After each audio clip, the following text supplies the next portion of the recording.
and never says it's hunt. It just pounces. And by the time the forest realizes, it's too late. Welcome to that. Too late to choose one because, while they were observing your quiet, misinterpreting your stillness, and considering your failures as tombstones, you were creating a legacy in the dark. And suddenly you're rising so quickly that even gravity can't keep up. Here's a fact that could send shivers down your spine. NASA has watched galaxies slingshot across space, defying gravity's influence. That is what your current rise looks like.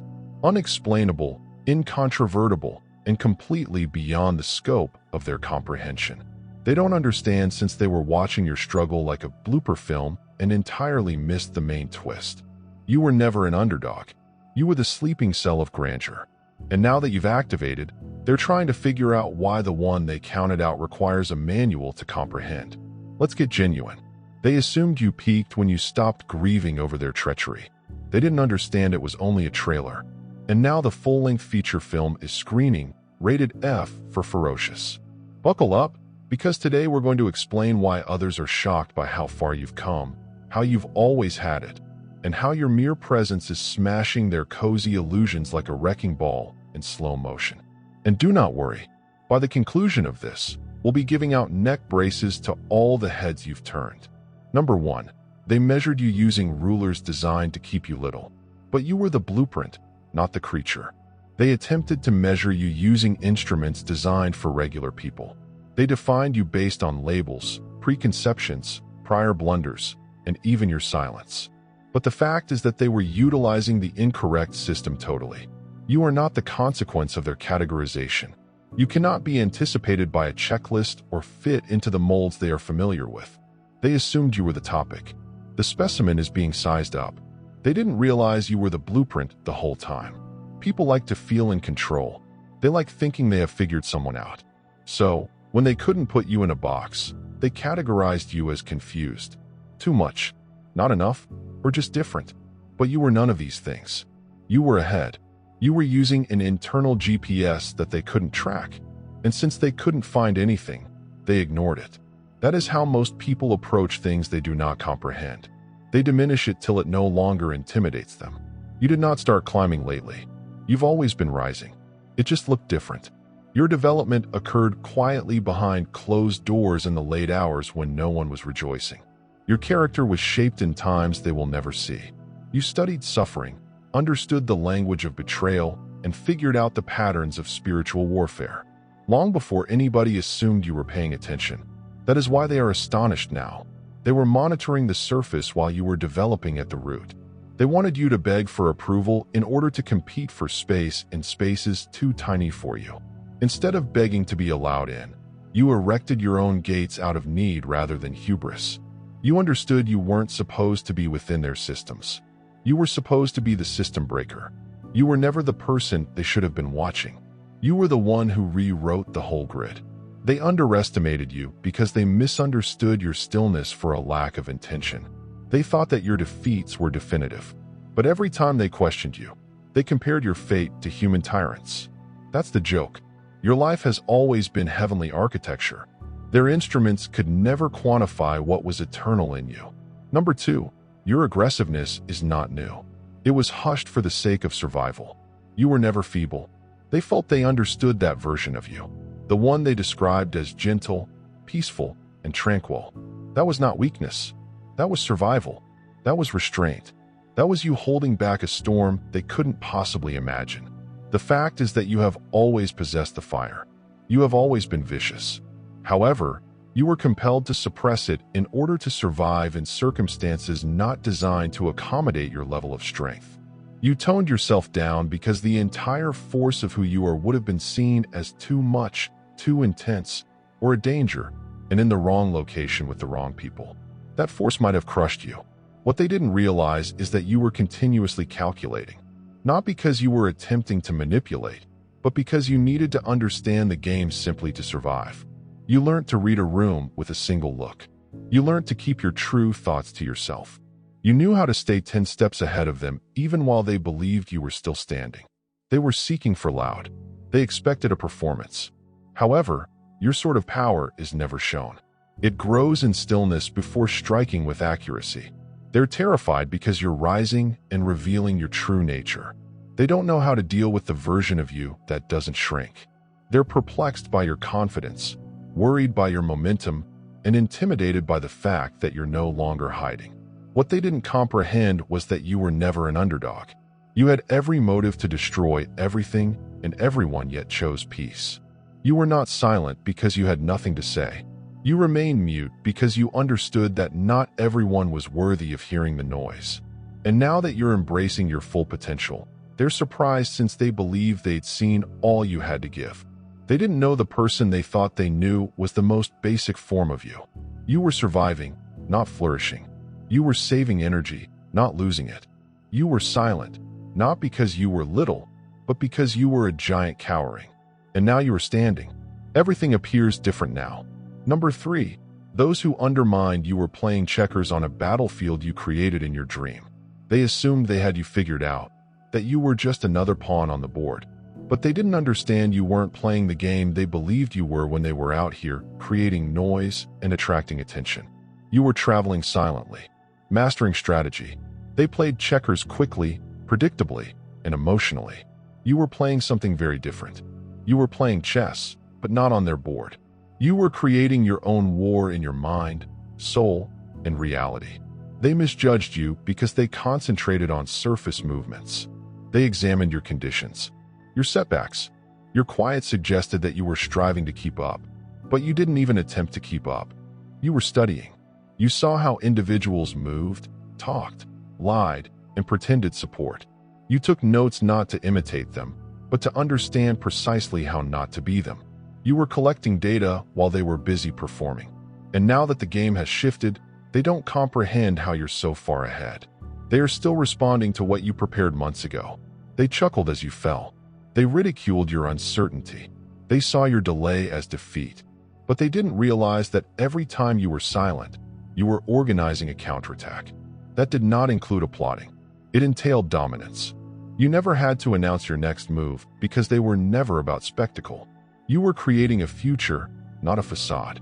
They're panicking right now, not because you're loud, but because you're unmistakable. Because now that you're on the rise, what they thought they knew about you is no match for the force. They are watching in real time. They can't ignore your presence longer. They despise that you did it without their permission, without their resources, without their network. What bothers them the most is that you outperformed them in a game they thought only they knew. They anticipated anarchy. They expected you to return with drama and fury. But instead, you returned calm, focused, and strong. That is what truly worries them. They're discovering you've never competed with them. You were moving past them silently, quickly, and totally. And now they're trapped watching a game that they've already lost. Number 4, you were never supposed to blend. You were a heavenly disruption in generational programming. You never fit in because you weren't expected to. From the beginning, everything about you disturbed the flow of what was deemed normal in your family, surroundings, and society. You were not born to follow the script. They attempted to give it to you word for word, generation after generation. However, your spirit rejected it. You witnessed the falsehoods and the traditions, the manipulation disguised as obedience, and the suffering beneath the smiles. Even when you attempted to play along, fit in, and be accepted, you couldn't. You weren't broken, you were sent. You were a wonderful interruption, the bug in the software, the soul that broke free from a never-ending circle. And that is why it has been so difficult. That is why you have been misunderstood, blamed, and pushed away. Because when it comes to removing dysfunction, the individuals who gain from it will always reject you. They were not prepared for someone who questioned everything. They didn't know how to deal with someone who recognized the unstated norms and refused to play by them. You were not born to continue. Legacy is founded on silence, humiliation, and survival. You were born to destroy those plans and construct something precious. And that type of purpose does not come with applause. It comes with conflict, spiritual, emotional, and psychological. That's why your trip has seemed so lonely at times. Because you weren't just mending yourself. You were breaking the ties that had bound your lineage for millennia. And now that you're ascending, that your soul is catching up with your vocation, they're concerned because your advancement isn't personal. It is disruptive. It causes them to face all they have avoided. Your radiance is not just light. It's an expose. Your essay isn't simply about healing. It is a correction. Your independence exposes their bondage. They do not fear you because you are strong.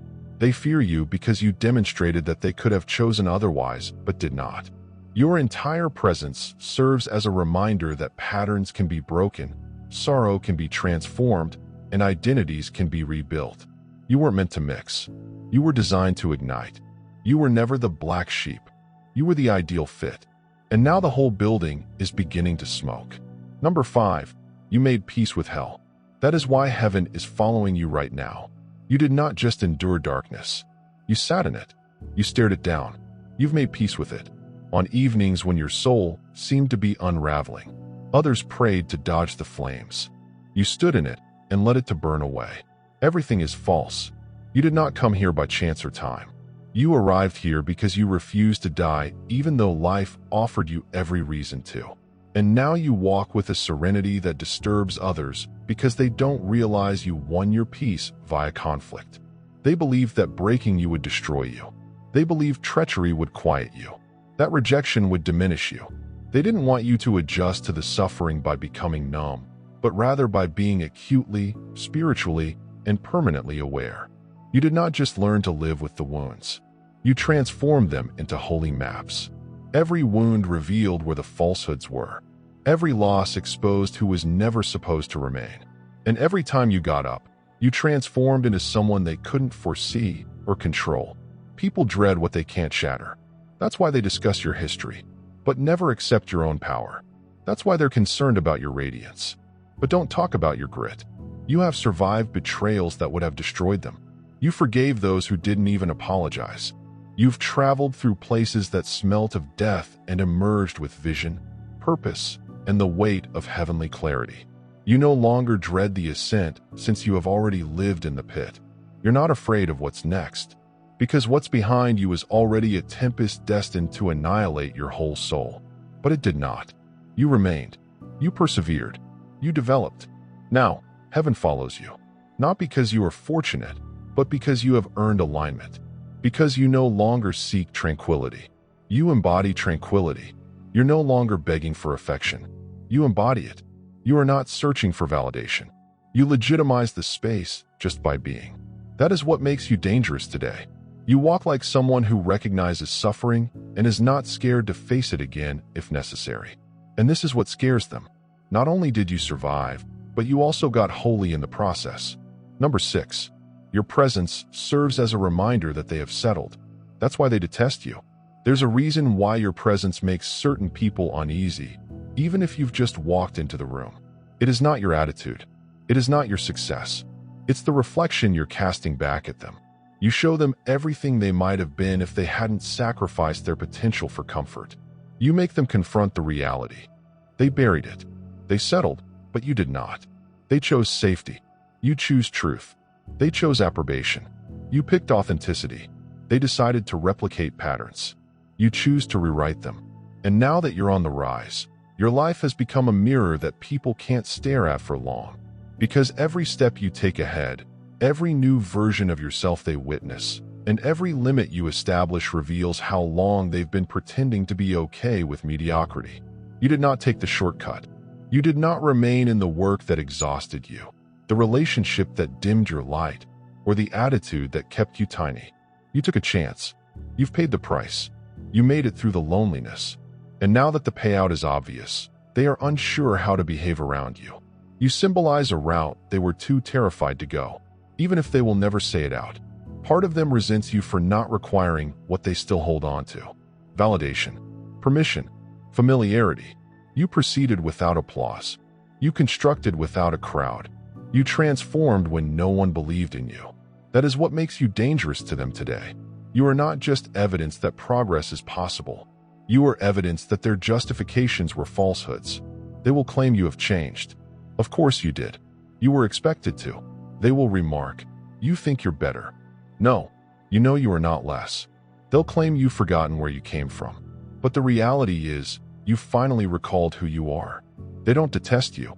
It's the version of themselves they'll never meet because they were too busy trying to fit in with individuals they outgrew.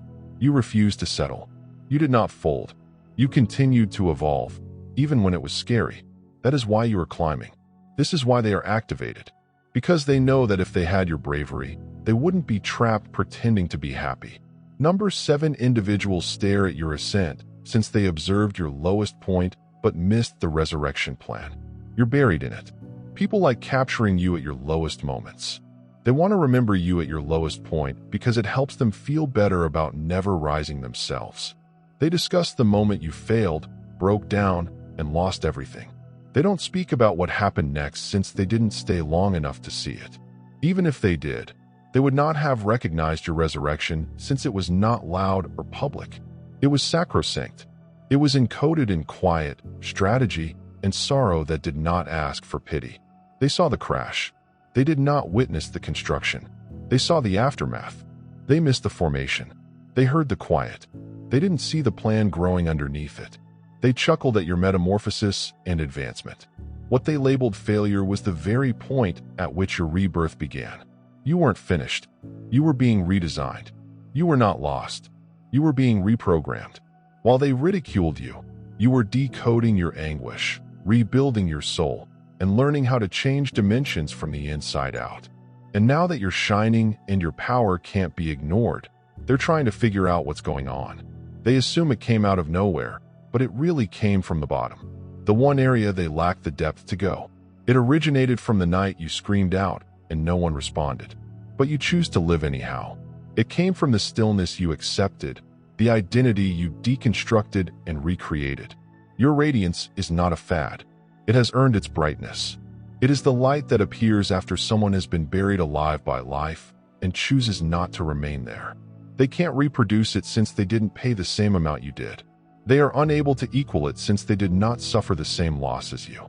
They don't get it because they've never had to locate electricity in the heart of ruins. Your ascent did not begin at a platform. It began in a pit. And because they stopped watching while you were down, they missed the holy strategy that was playing out there in front of them. They now watch you ascend with wide eyes, attempting to reverse engineer a radiance they cannot duplicate. However, your radiance is not cosmetic. It's built into the resurrection code. Number 8. You learn to create without being applauded. Now applause reverberate even when you are not there. There was a time when no one noticed what you were creating.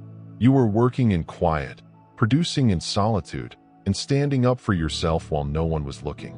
You did not wait for applause. You didn't even anticipate it.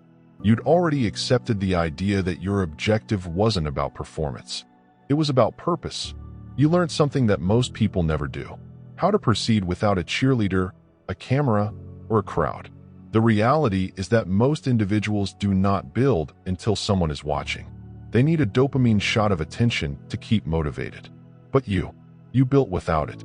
You pushed through exhaustion, uncertainty, betrayal, and lengthy periods of quiet. You built momentum while no one else was helping you. There wasn't a single nice word. When the rest of the world refused to acknowledge you, you affirmed your own existence. You didn't need to applaud since you'd already been authorized by the process, authenticated by the fire, and certified by the battle. And when you reached that level of self-seen power, something in the environment changed. People who previously disregarded you are now drawn to you. They hear your name in rooms you've never been. They observe your movements, imitate your tone, and circle your energy. And it isn't because you want fame. It's because you've become unmistakable. Your constancy made a noise. Your discipline spoke volumes, as did your quiet. It resonated loudly in places where you were previously unseen. Your heritage speaks for you. What's strange is that you never begged for attention. You just refused to stop.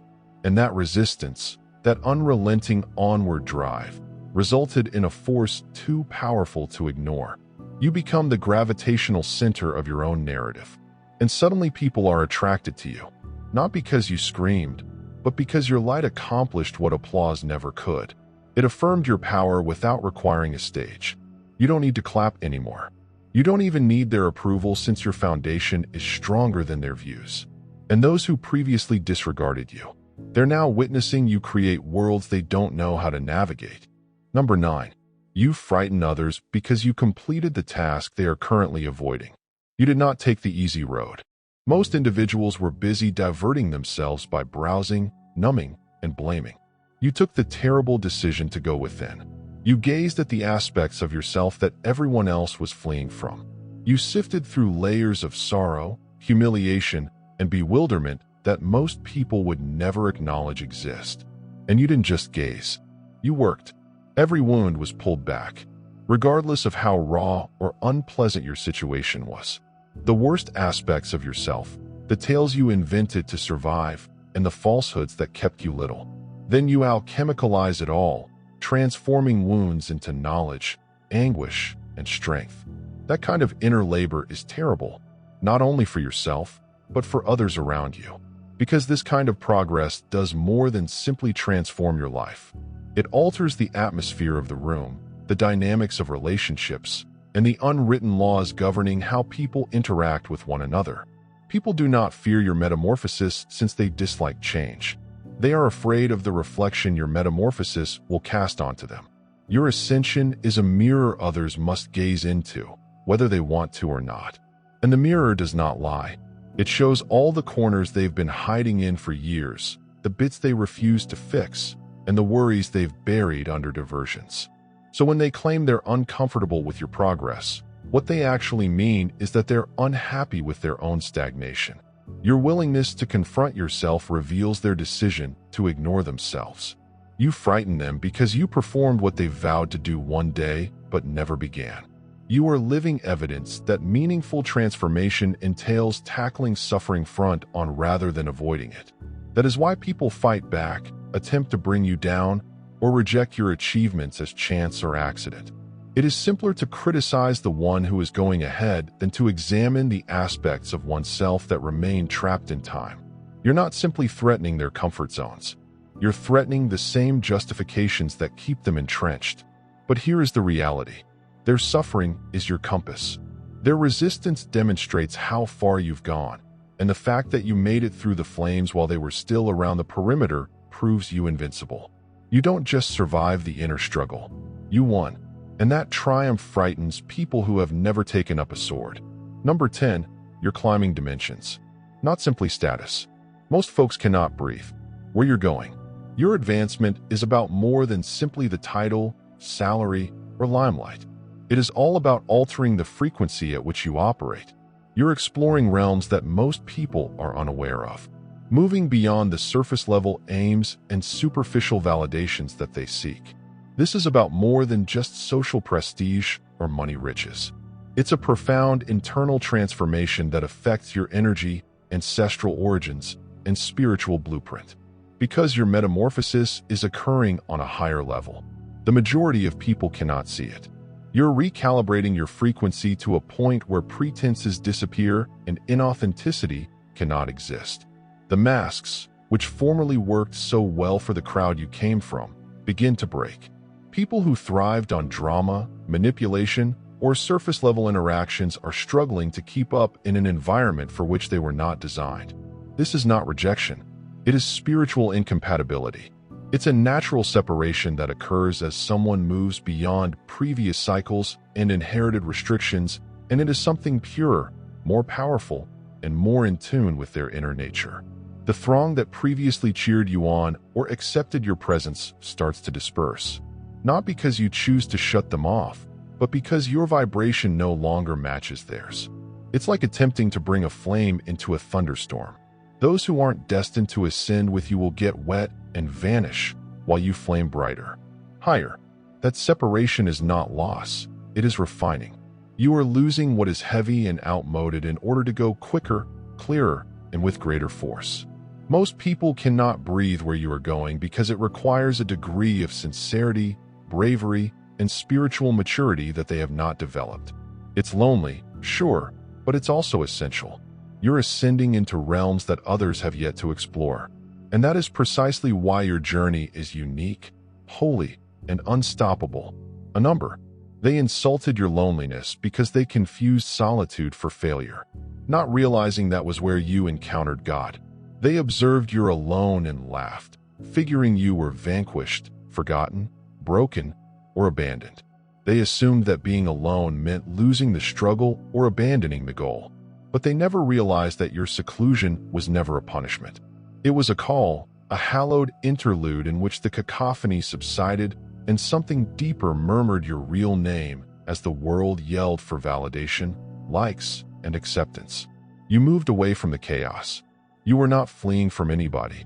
You were going towards something unknown, something deep. In that quiet, all distractions vanished, leaving just your own raw essence. That is when you encountered God, or whatever you call the ultimate force inside you. This kind of gathering cannot take place in crowded or noisy environments. It takes room, calm, and bravery to confront what's within without blinking, while others seek fleeting highs. You sat with your shadow, dreams, and anxieties, and emerged changed. You were given keys that do not unlock the doors. Most individuals sprint through these keys, revealing inner regions, spiritual codes, and degrees of clarity that the distracted never discover. Your quiet was not an absence. It was a preparation, a mystical initiation that made you entire, unshakable, and prepared to enter into a power few understand. Isolation was not your demise. That was your breakthrough. Now, when you come up, you bring an energy that cannot be faked or taught. You've gone through the crucible on your own, and it has refined you in ways that the loud world cannot. Those who derided your stillness had no idea you were building a throne in the hush. A throne that now allows you to govern your life with knowledge, power, and divine authority. They laughed because they did not comprehend. That's why your ascent is so incomprehensible to them. Because the area where you discovered your power is one they would never dare to visit. You mastered the number. What has broken you? Now you're wielding the same weapon as a wand. Your suffering was more than simply something to get through. It became your best instructor. You did not flee from what shattered you. You leaned in, scrutinized it, and studied its every action.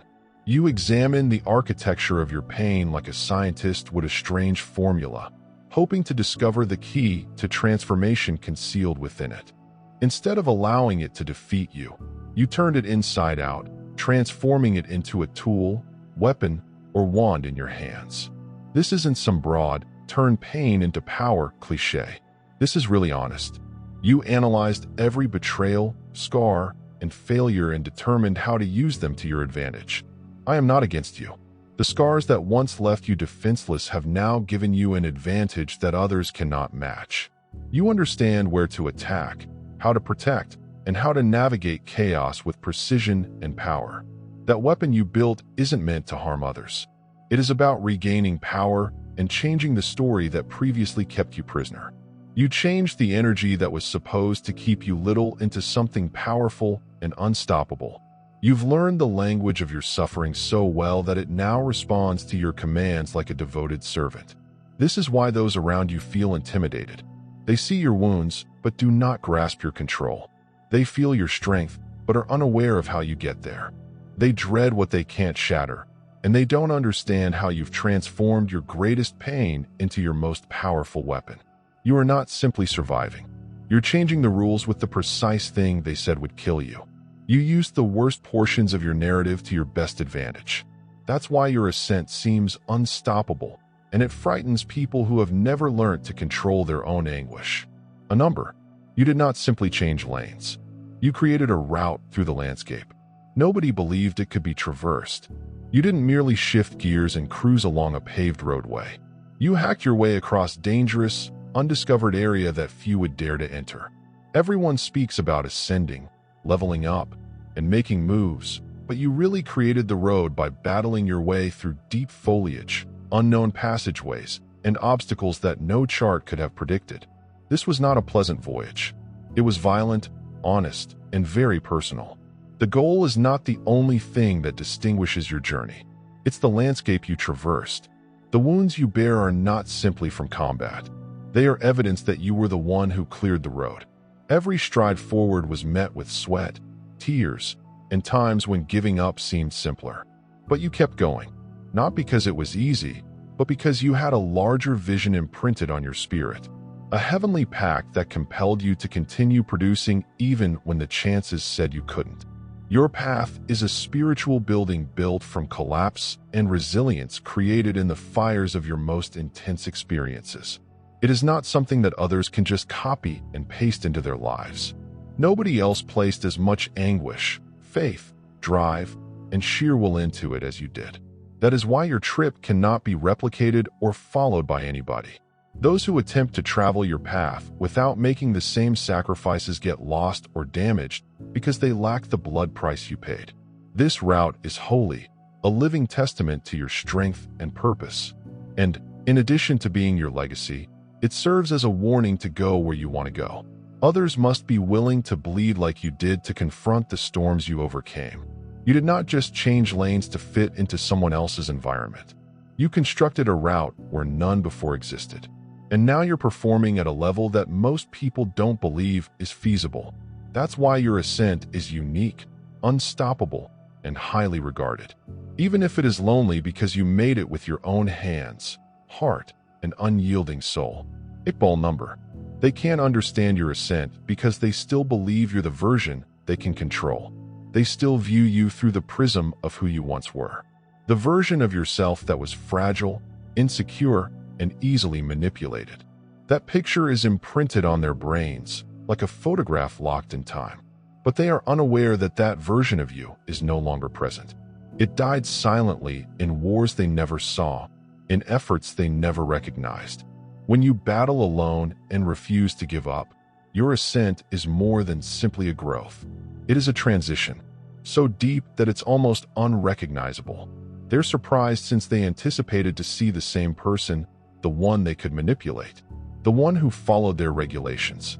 However, that person stopped to exist the minute you decided you were done being dominated.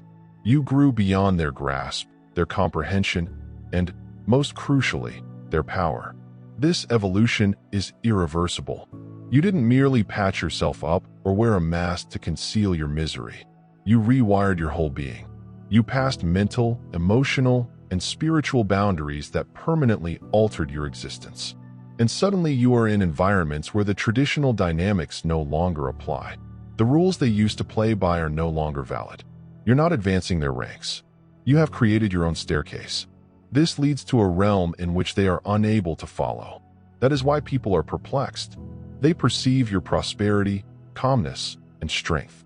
And it perplexes them because it contradicts all they thought they knew about you. Their failure to understand your ascent is not about you. It's about their own limits. They're stuck in their prior views. You've already entered a world in which they do not exist. Your path demonstrates that growth is more than merely going higher.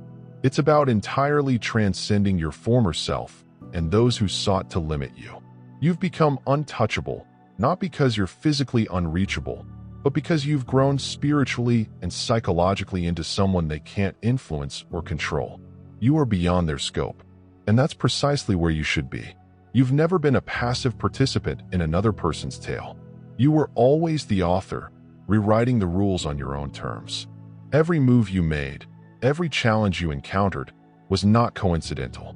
It was the purposeful creation of a force so powerful and uncommon that most people are unable to comprehend its scale. Your claim is assessed not by what others see on the surface, but by the unseen sacred alterations that occurred deep inside you. Shattered old chains surpassed obsolete versions of yourself, blazing a trail through untamed, new territory that requires respect. They can't understand your climb because they're still stuck in a tale that no longer exists, yours. That is not their failure, but your achievement. You're not just going higher. You are transcending realms, expanding beyond their grasp and rewriting reality itself. The exact wounds that were supposed to shatter you became your greatest weapons, and the stillness they ridiculed was where you discovered your almighty strength. This is your journey alone, a spiritual journey of grief, strength, and unparalleled sincerity. You didn't just endure the storm. You learned how to dance in the ring. And now you walk with a gravity that draws people into their own awakening, even if they are unaware of it. So keep rising. Continue to smash obstacles. Nobody believed it was conceivable because you were live evidence that the fiercest, most amazing versions of ourselves do not arise by chance. They are made by fire, loneliness, and unwavering determination. And the chosen one has the greatest power anybody has ever wielded. If this message has reached you where it counts, don't let it end here. Subscribe to this channel, because our journey together has only just begun, and you deserve every amazing insight that comes your way. If you have that inner fire, please like this video. Comment below to share your experience or breakthrough, and share it with someone who needs to hear it right now. Your voice, energy, and presence power our movement. So do not hold back. Step into your power, and let's go higher together. God bless.